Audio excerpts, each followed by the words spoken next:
দীর্ঘ ৪ বছর পর দেশে ফিরলেন জনপ্রিয় ইসলামী বক্তা মাওলানা মিজানুর রহমান আজহারী।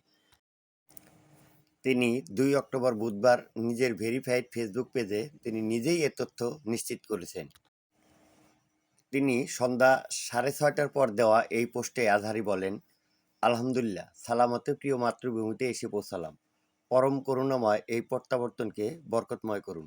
তিনি দোয়ার আবেদন করেন। আলাদা পোস্টে মিজানুর রহমান আজহারী মামা মোশাররফ হোসেন বিমানবন্দরে তাকে ফুল দিয়ে শুভেচ্ছার ছবি পোস্ট করেন। তিনি বলেন, আলহামদুলিল্লাহ, আমাদের প্রিয় রাহাবার এখন প্রিয় মাতৃভূমিতে বাংলাদেশে। এর আগে ৬ আগস্ট তিনি শিগগিরই দেশে ফিরছেন বলে জানিয়েছেন মাওলানা মিজানুর রহমান আজহারী।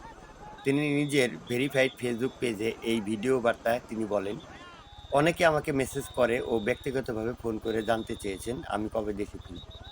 আমি তাদের বলতে চাই, অতি দ্রুত দেশে ফিরব। আপনাদের সঙ্গে দেখা করার অপেক্ষাতে রয়েছি আমি নিজেও। শিগগিরই সাম্য, মানবতার মুক্ত, স্বাধীন বাংলাদেশে আমি আপনাদের সঙ্গে সাক্ষাৎ করতে চাই। ২০২০ সালের ফেব্রুয়ারি মাসে বাংলাদেশ থেকে মালয়েশিয়া চলে যাওয়ার ঘোষণা দেন মিজানুর রহমান আজহারী। এরপর থেকেই মালয়েশিয়াতে অবস্থান করছিলেন তিনি। তখন এক ফেসবুক পোস্টে তিনি লেখেন, পারিপার্শ্বিক কিছু কারণে এখানেই এ বছরের তফসির প্রোগ্রামে ইতি টানতে হচ্ছে, তাই মার্চ পর্যন্ত আমার বাকি প্রোগ্রামগুলো স্থগিত করা হলো। রিচার্জের কাজে আবারও মালয়েশিয়া ফিরে যাচ্ছি।